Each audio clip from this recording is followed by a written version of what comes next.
You know, the market in general, I was watching some of the market news before jumping onto this channel or be able to record this podcast today. And a lot of the advisors, they were kind of mixed signal. Like some of them were like, oh, these stocks are cheap right now, and I'm buying stocks because I find them cheap. Other analysis were saying, I'm staying away from stocks because I feel like being in cash is more important.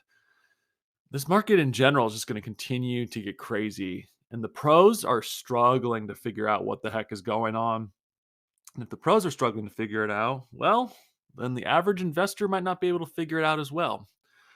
But there are some issues, though, that I'm surprised CNBC or Fox Business or MSNBC or CNN Business, they aren't talking about as much. Now, granted, there is like a million news events that are happening, but it has to deal with the fact that what is considered appropriate and what's considered right in the world of investing.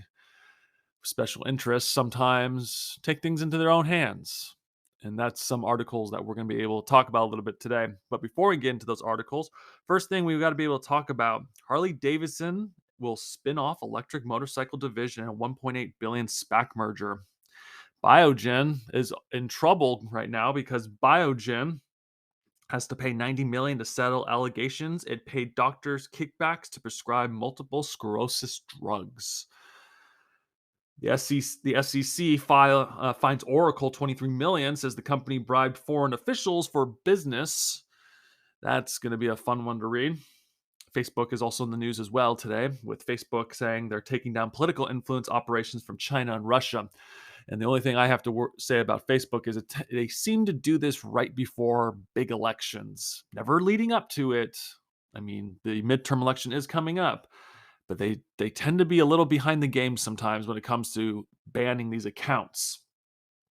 And finally, from CNBC Business, last thing we'll talk about today when we get to it, it says some members of Congress have above average investing returns soon. Two new ETFs will let you follow along with them, and why that article sickens me when the time comes. With that being said, as I have to remind you at the beginning of each podcast, I'm not a professional advisor in any way, shape, or form. Everything I talk about in this podcast is for information and entertainment purposes only. You need to do your own research before investing in any company, as you're not guaranteed to make money in the stock market. Please also remember, too, to go talk to your financial advisor, as they would understand your financial situation a lot more than I would. I cannot legally give you financial advice. This is not financial advice in any way, shape, or form. With that, let's begin today's articles. Harley Davidson spins off electric motorcycle division 1.8 million SPAC merger. Harley Davidson on Tuesday spun off its electrical motorcycle division, Livewire, in a SPAC deal creating the first publicly traded electric motorcycle company in the United States. New shares of Livewire Group Inc., Harley Davidson's former electric motorcycle subsidiary, were up 1.5% and their U.S. market debuted on Tuesday, following the unit's 1.77 billion merger with a blank check firm. Last year, the EV unit agreed to merge with special purpose acquisition company AEA Bridge Impact Corp.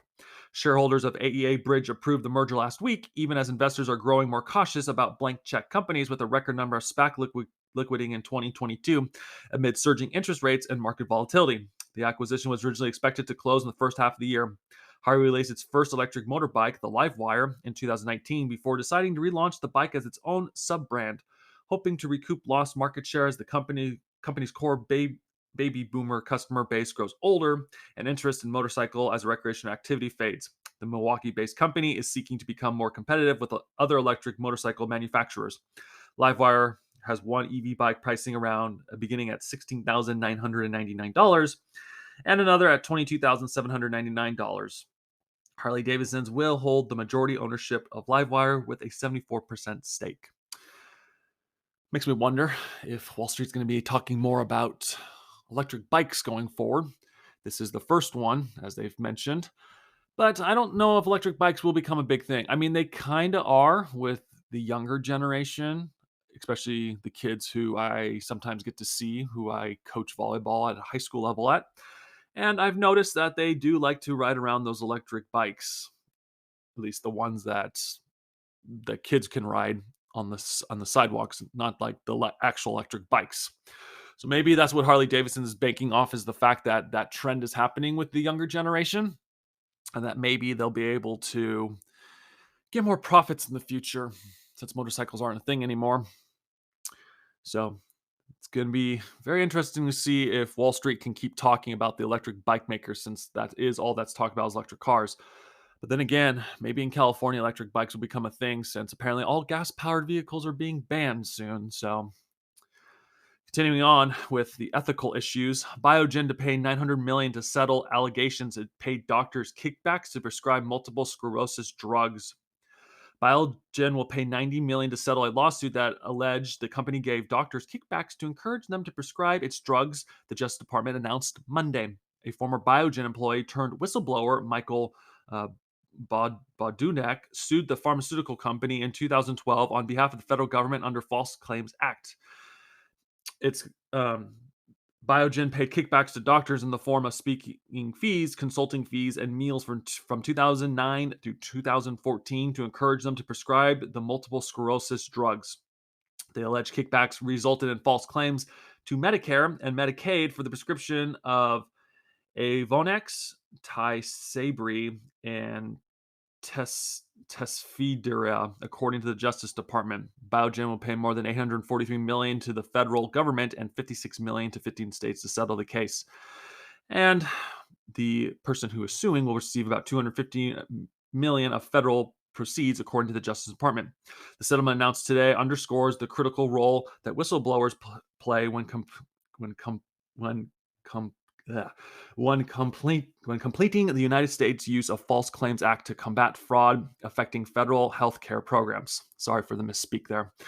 Said Brian Bonton, the head of the Justice Department Civil Decision. Biogen, in a statement Monday, denied any wrongdoing in the case. The company said it wanted to resolve the litigation to focus on other priorities. Biogen believes its intent that in conduct was at all time lawful and appropriate, and Biogen denies all allegations raised in the case. The company said the U.S. and the states did not intervene in the case, and the settlement does not include any admission of liability by Biogen. I wonder what Biogen's going to have to do for a PR campaign now going forward, potentially, especially if, I mean, they're denying it. Of course, the company would deny it because they don't want to look bad overall. But I wonder what PR campaigns they're going to have to do going forward, being like, we are a better company because of these false allegations. They'll probably do something like that. Last thing we'll read in the articles is Biogen disclosed the second quarter earnings report that it had reached an agreement in principle to pay $90 million to resolve the lawsuit. Yeah, companies that aren't guilty wouldn't be paying $90 million unless they just didn't see the time and effort to be able to fight it in court. So I'm just curious to know what Biogen's going to be doing. And honestly, it's kind of sad if it is true that they were telling doctors to sell its drugs. So does that mean they don't believe in the drug? Or does it mean that they just wanted to make as much money as possible? Hard to tell. But there's more unethical principles that are happening within Wall Street itself currently right now. From the tech industry, from CNBC, SEC fines Oracle $23 million, says the company bribed foreign officials for business. Oracle has settled with the Securities and Exchange Commission after it was charged with violating the Foreign Corrupt Practices Act for the second time, the SEC announced Tuesday. The SEC said Oracle violated provisions of the act between 2016 and 2019 when its subsidiaries in India, Turkey, and the United Arab Emirates created slush funds used to bribe foreign officials. Oracle subsidiaries also used the funds to pay foreign officials to attend technology conferences, according to the SEC. The company did not admit to or deny the SEC findings, and it will pay more than $23 million to settle the charges.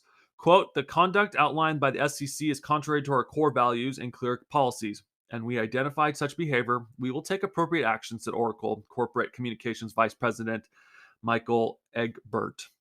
The company also settled charges in 2012 after Oracle India created millions of dollars in side funds, the SEC said. Charles Kane, the SEC FCPA unit chief, said that it released that the charges highlighted a need for effective internal accounting controls at Oracle. The creation of off-book slush funds inherently gives rise to the risk those funds will be used inappropriately, which is exactly what happened here at Oracle Turkey, UAE, and India subsidiaries, he said. This is the second time they've been caught. The second time they just get a slap in the wrist a little bit more. Maybe it's time for the SEC to also cause more pain for companies like these that are causing this.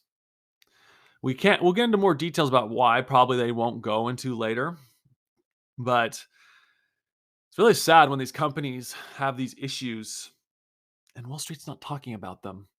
Why?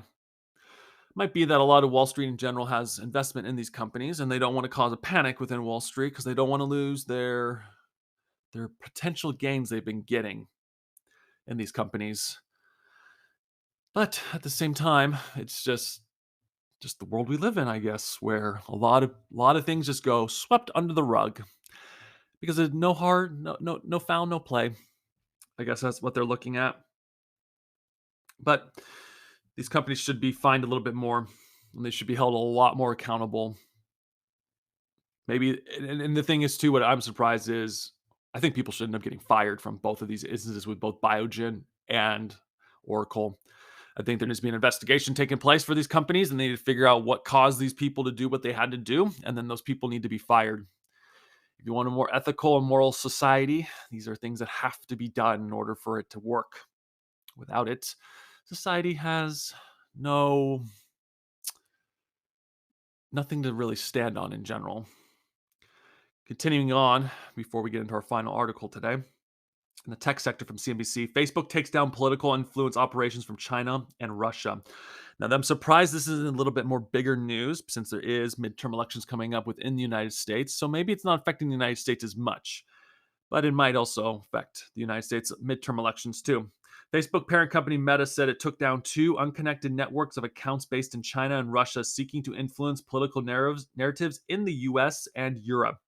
The platform regularly searches for and removes accounts to believe it has violated policy against coordinated unethical behavior. Such activity became a flashpoint in the US after the 2016 presidential election when intelligence agencies found Russia groups had used social media platforms to push uh, divisive narratives in the United States. The Russia based influence campaign mainly targeted Germany, as well as France, Italy, Ukraine, and the UK.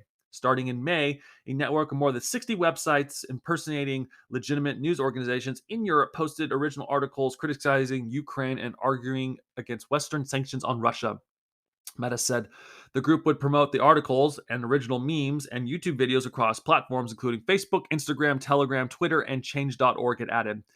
Meta called the operation the largest and most complex Russian-oriented operation that we've disrupted since the beginning of the war in Ukraine. Quote, it presented an unusual combination of sophistication and brute force, Meta said.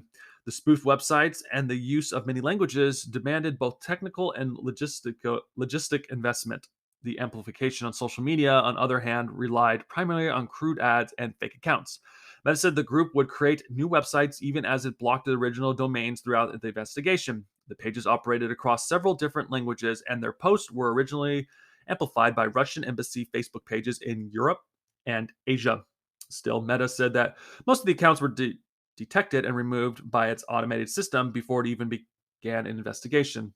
Separately, Meta said it removed a small network started in China that targeted the US, the Czech Republic, and some Chinese and French speaking audiences in other places. The campaign included four largely separated and short lived efforts, each focused on particular audiences at different times.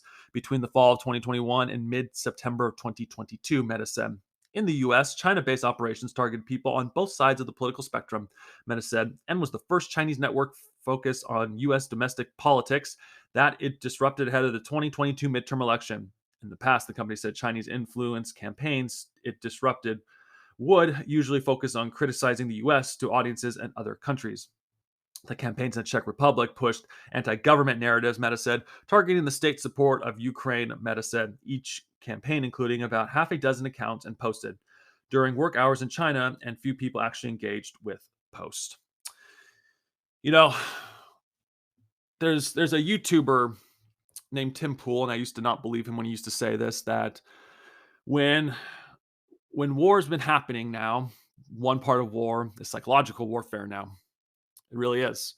If you look back onto history, one thing that I believe we've studied in the past was the power of the radio. The power of the radio in the past during World War II influenced a lot of countries on what they decided, what they were going to do. Because you could get a lot of political message across that way too. The radio for our day is now social media in general. The way you use social media can influence people for generations on end. Even this podcast could potentially be that way too. We hope not to be that way. We just hope to keep reporting on market news as much as we can. But at the end of the day, that is another form. It's going to get interesting to see, especially now since China and Russia are getting closer. And they're probably going to be doing more cyber warfare attacks on people in different countries around the world to get the agenda that they want. Facebook, Twitter, all these organizations better start amping up their cyber warfare areas of their company to be able to fight back against these events that are happening. Especially in a democracy, you want to be able to, or a republic, and I guess in a way too, you want to be able to make sure that you can have elections that aren't influenced 100% of the time. But it's going to be interesting to see how the effect of social media continues to grow and how it becomes an effect, and if there ever is another major conflict in the future. But it's already being used in some way, shape, or form.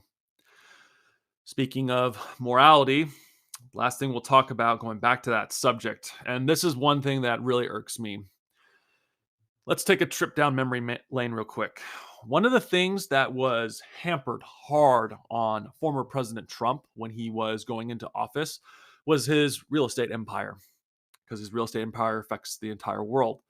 And a lot of things that government officials were saying in the United States were saying that, oh, you would have conflict of interest if you became president of the United States. And so one thing President Trump did was he gave control of his business to his sons when he became president of the United States. Time reported that, I believe, in 2016, the day after he got put into office, or sometime before. It's been a while since I've read that article.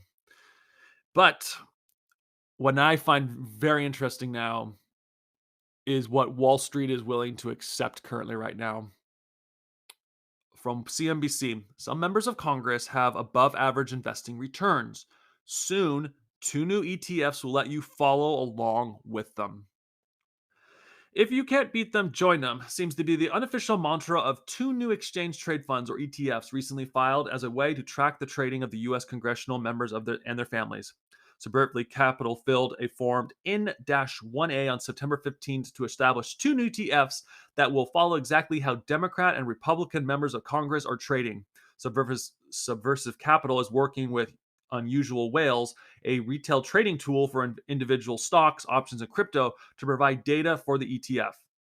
The Democrat tracking ticker will be named NANC after Speaker of the House Nancy Pelosi, while the Republican tracking ticker will be called KRUZ after Senator Ted Cruz.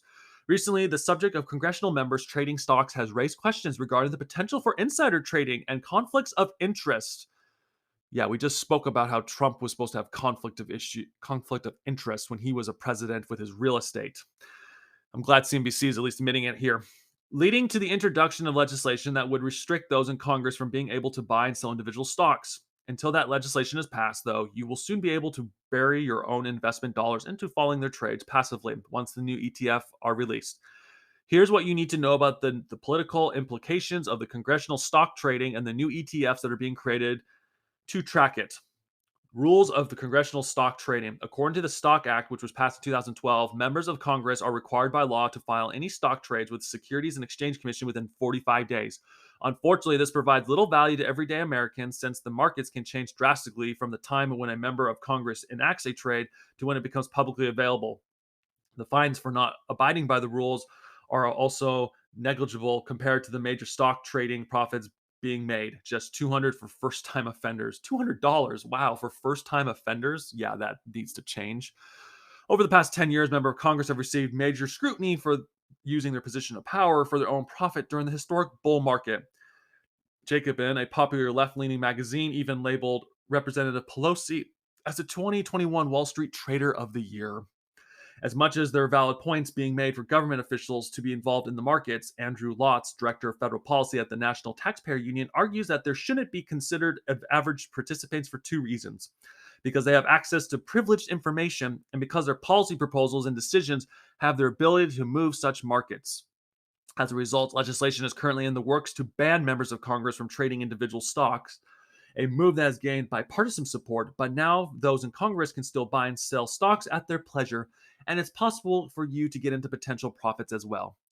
Here's how the ETFs will work. Both ETFs in the Nancy and Ted Cruz ETFs will have one simple objective to help you follow the trades of both Democrats and Republican members of Congress and their spouses.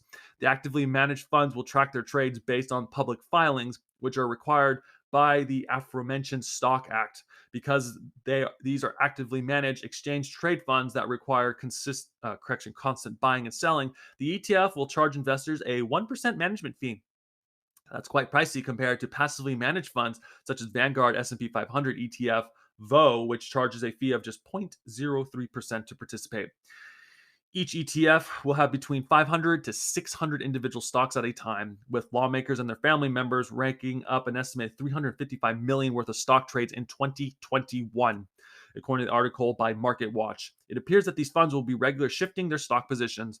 As of this writing, a launch date for the new ETFs have yet to be determined. It is unclear what will happen with the two new ETFs if congressional stock trading ban does eventually pass. Yeah, this is probably not going to pass now. What member of Congress is going to vote and be like, "Oh yeah, we can't. It's a free." I mean, Nancy Pelosi even said it too recently in an interview. She says we're in a free market economy and we should be able to trade. And then she ran away, hiding behind a mic, just pushing the mic down and running away. You can look up that video. It's disgusting. Members of Congress, in my opinion, are not going to vote for this bill. They're not, and it's disgusting. And people need to hold these people accountable. But at the same time, a lot of people don't know that this is happening. That's why we have this podcast, because we can talk about these events that are potentially happening. It's going to get interesting to see is if these ETFs do form, just how much these people in Washington are going to end up making. It's disgusting. Every policy they make affects the market, and they can decide whether or not they're going to gain a profit or not in what they do. Or they can sell stock before it even happens. I'm going to tie it back in what I was talking about with Donald Trump earlier. When Donald Trump ran for office, they were telling the American people that there'd be conflict of interest for President Trump because he would have people stay at his hotels, from foreign diplomats to just people in general visiting the White House. And Donald Trump, in order to get rid of that, decided, okay, I'll have my sons run the business. I mean, he still had a stake, I think, in the company, if I'm not mistaken, because it is his company. But he wasn't involved in the day-to-day operations as much. Now, granted, if President Trump was a scumbag too, and he decided to warn his sons about what was happening in Washington, I'd be pretty disgusted about it too. I think anyone in general that uses their power of position to get ahead can be a disgusting individual in general. But that was one of the biggest concerns when President Trump was running for office, was conflict of interest. And now no one's batting an eye of conflict of interest with Nancy Pelosi and all these other politicians. I'm sure there's some on the Republican side too. It's just, I remember Nancy Pelosi's a lot more because I've seen the videos with her and her husband on their investment trades, and it's been talked about a lot about how Nancy Pelosi is the number one trader right now. And it disgusts me, and it should disgust you too. And these people need to be held accountable. I personally believe if you get into politics that you should not have any say of trading companies at all. I think your salary should be made due. I think if you want to make extra money, then you can go write a book, because that's what a lot of people do. In fact, if you've ever looked at some of these politicians' tax returns before their election season's done, because a lot of them will release their tax returns, a lot of them actually do make a lot of their money from writing books.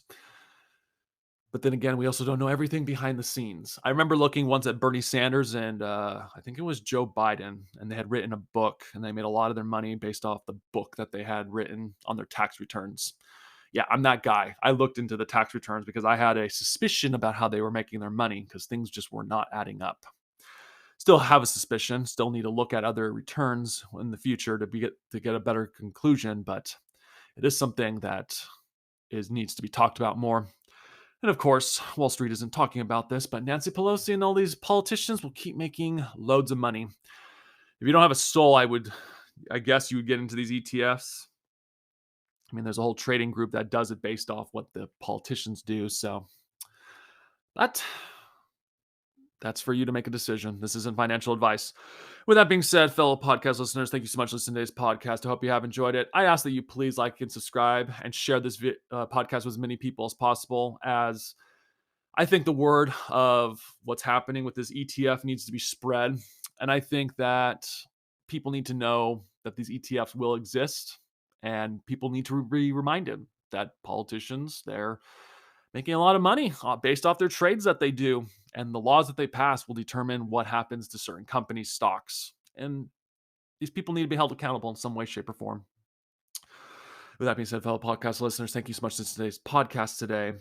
Thank you and goodbye.